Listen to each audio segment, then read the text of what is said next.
Good afternoon, Muttonistas. It's only a few days since our Cockney Odyssey at West Ham. Pretty fast turnaround. The games are coming thick and fast. That's the way we like it. And tonight we turn our attention to City's defence of the Champions League. Tonight's vlog is about City taking on Red Star Belgrade. It's cool, it's damp, it's rainy. Perfect conditions for playing football. Let's do it.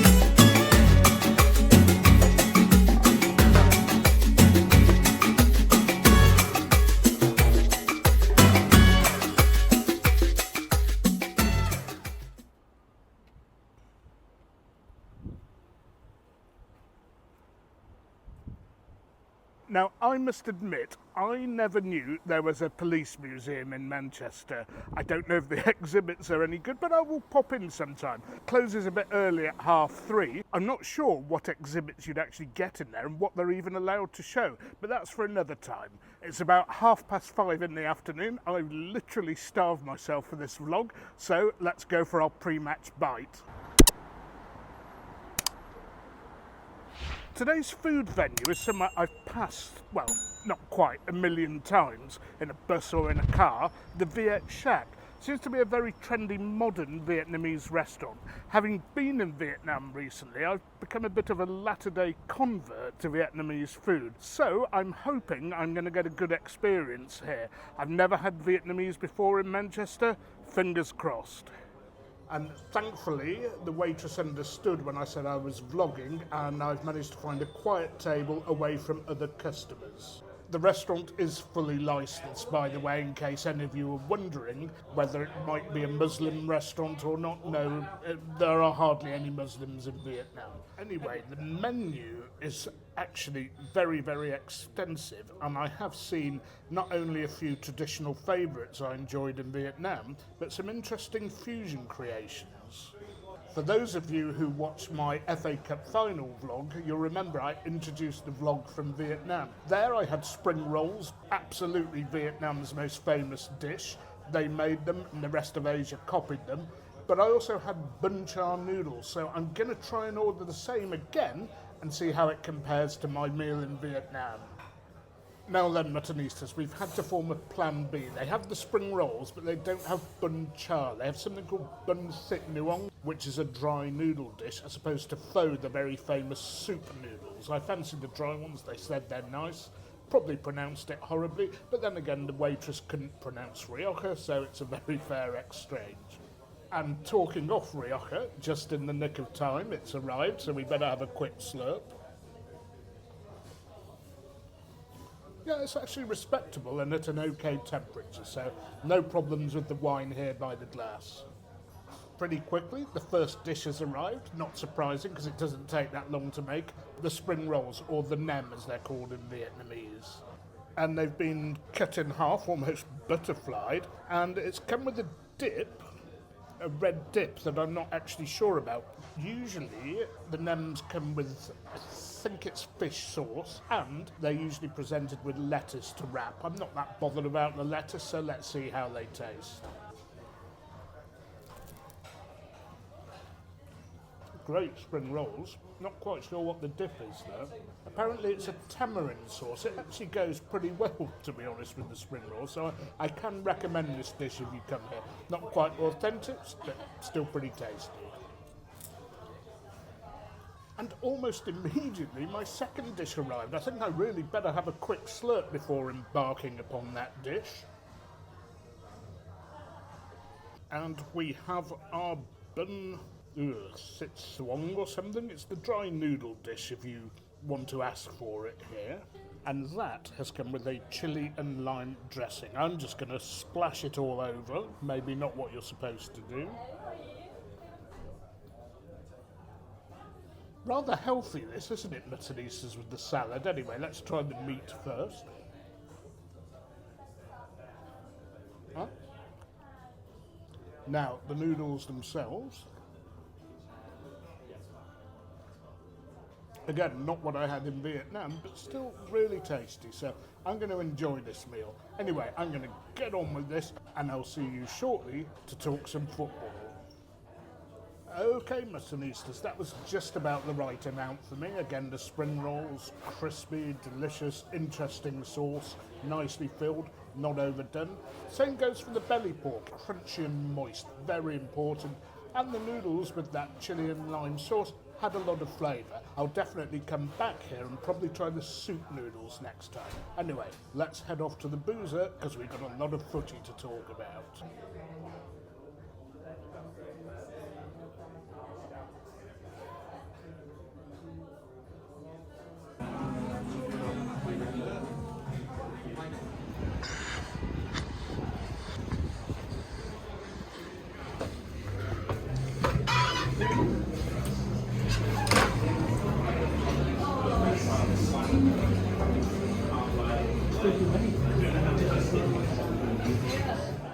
Okay, Muttonistas, I'm sure you could have guessed where I'd end up. Yes, we're back at the Northern Monk again.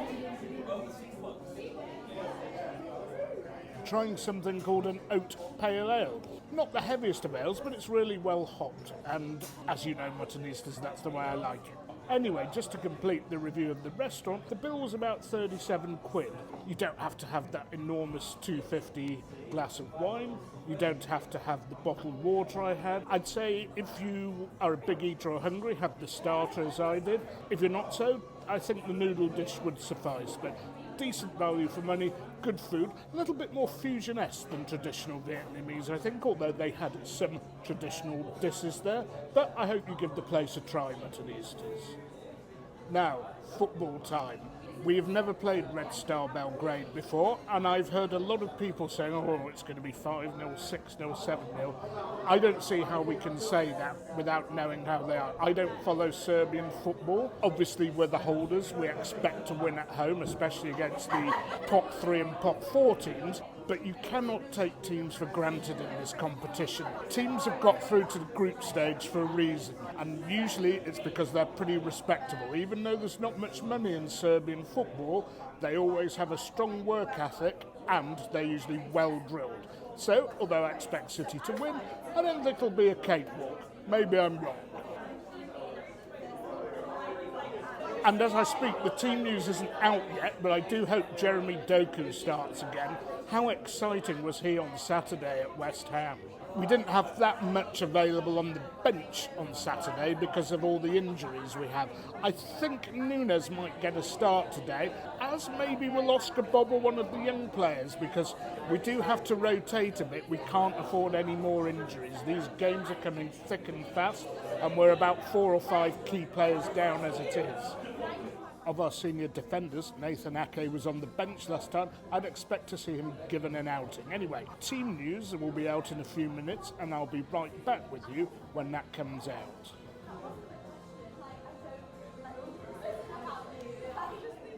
So the team news is now out. As predicted, Nunes does get a start.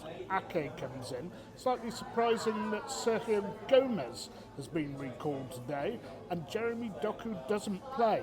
Haaland and Alvarez up front, of course, and Julian Alvarez is getting quite an extended run in the side because of all the injuries, but he's done pretty well, and he's managed to slot into a position just behind Erling Haaland, and he's performed very well there. Otherwise, we have Akanji Gvardiol sitting on the bench. Otherwise, the bench a little bit thin. Doku as an extra attacking option, I suppose, if things go wrong. I apologise to any Red Star fans watching this vlog. I don't know your players well, very sorry, so I'm not sure who the main threat is, nor have I been reading up about it. But I do remember your wonderful team with Panchev and Savicevic, one of the best counter-attacking teams I've ever seen. Let's hope we're not up against that again. Anyway, finish my pint, and off to the tram to the stadium. Come on, City. Well, here we are. I'm in good time for once, and the trams, 6 consecutive ones to Piccadilly, after I just missed a tram closing its doors that was going to the Etihad. Nothing for 21 minutes, and I can't see any football special buses. This is going to have to be a taxi.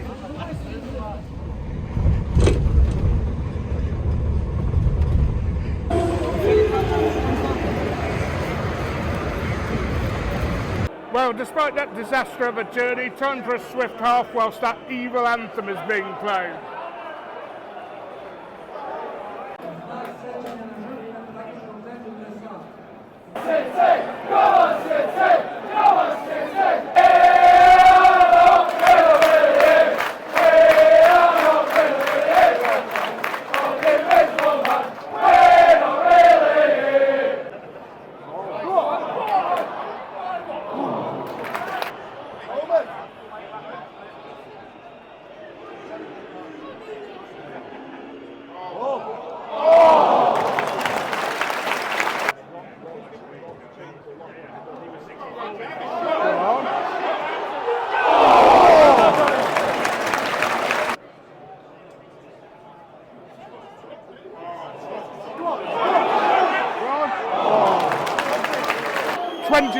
And it's been all City really. Belgrade cannot keep the ball. They've made a half-hearted press on us. I feel a goal must be coming, and at the right end. Most of our dangerous stuff has come down the channels, particularly from Kyle Walker.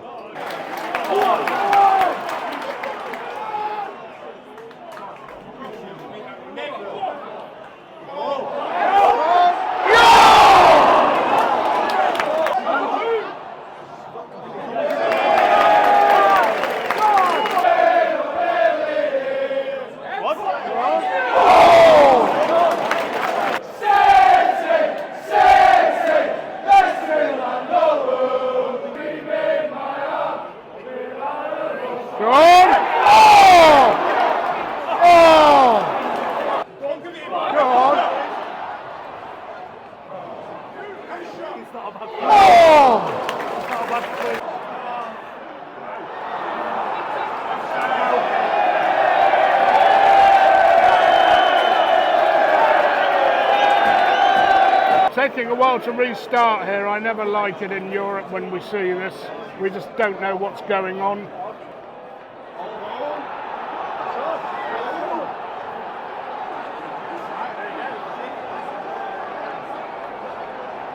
Goal being given. I told you can't take these ties for granted. We've been mugged on the stroke of half time.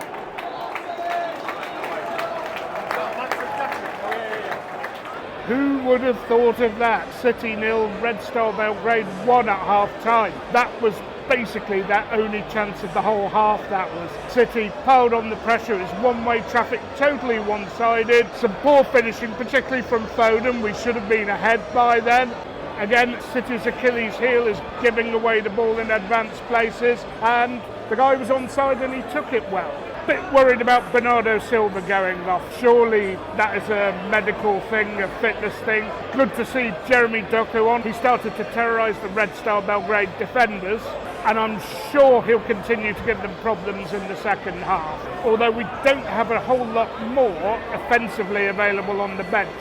I thought Nunes had a decent first half, kept the ball well, turned well, control was good. Sergio Gomez was okay, but I'd like to see some more telling crosses in the second half. But all in all, I'm confident we can turn it around. I mean, it's not like one of these halves where I've hardly got a shot to show you. My arm was getting sore, there are so many chances for City. So I think we'll turn this round. Well, at least I hope we do. As always, been able to get my half-time pint with the efficient dispensing system we have down on the first tier. I just checked the odds, and City are less than 2-1 on still to win, and I think that's about right. That Red Star goal lives such a charmed life. Come on, City, and in Pep we trust to sort it out for the second half.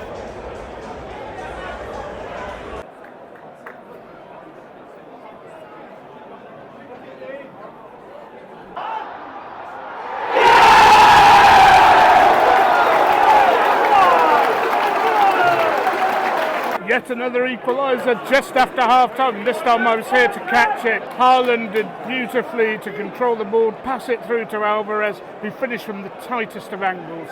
Feeling a bit more confident now, 1-1.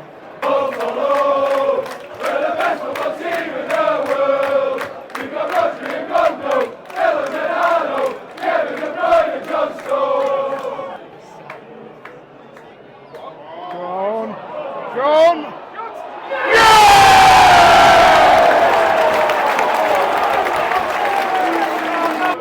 Is there no VAR check here? Yeah!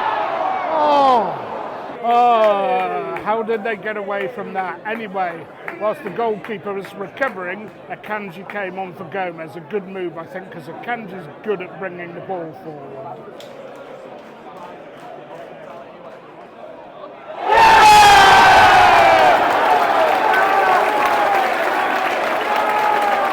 Well, I didn't know that Red Star had a Scottish goalkeeper playing for them. He's been flapping all night and making bizarre punches, and that one, he either missed it or punched it into his own net. Alvarez got the credit, 2-1 City. I cannot see them scoring again.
Well, both Foden and Doku nearly got free there, turned their man, couldn't find the space, slotted it back eventually to Rodri, who turned and slotted one right into the corner. What a finisher the guy is. And that, Muttonistas, is tonight's business concluded. 3-1 City.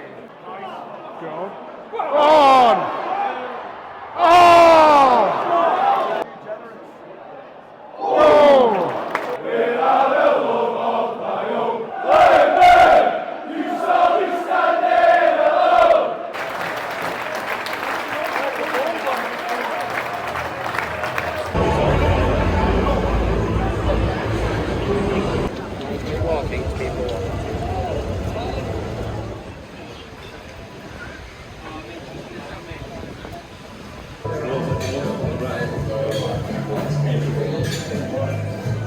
Well, now I can relax, Muttonistas. I've come to a slightly different venue. I don't usually cover this venue for my post-match pint, but we're at the Piccadilly Tap, an interesting brew house near Piccadilly Station, and today's beer is Manchester Bitter.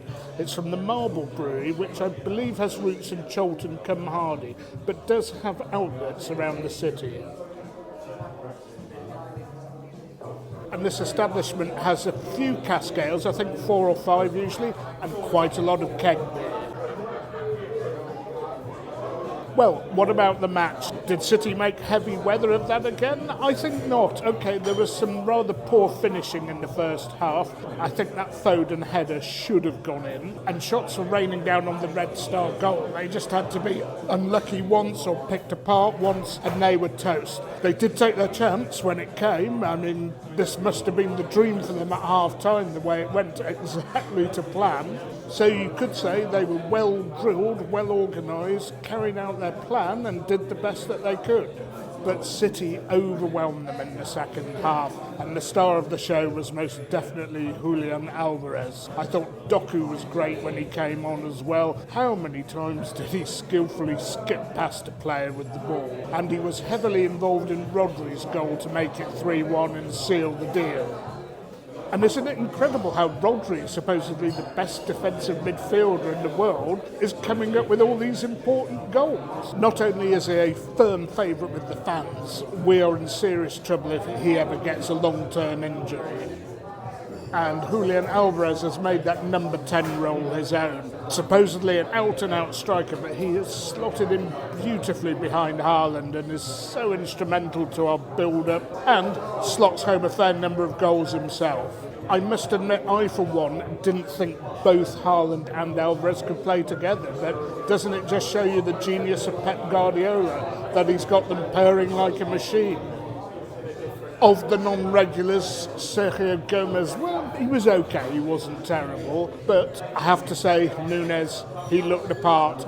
I loved the way he could retain possession in tight spaces and play intelligent passes, exactly what we need in the middle of the park. And with our injury crisis, I understand he's quite versatile. Again, it's something we really do need. Bernardo's injury, a bit disturbing. Pep Guardiola goes whole games without changing players. I can't believe a 43rd minute substitution could possibly be tactical.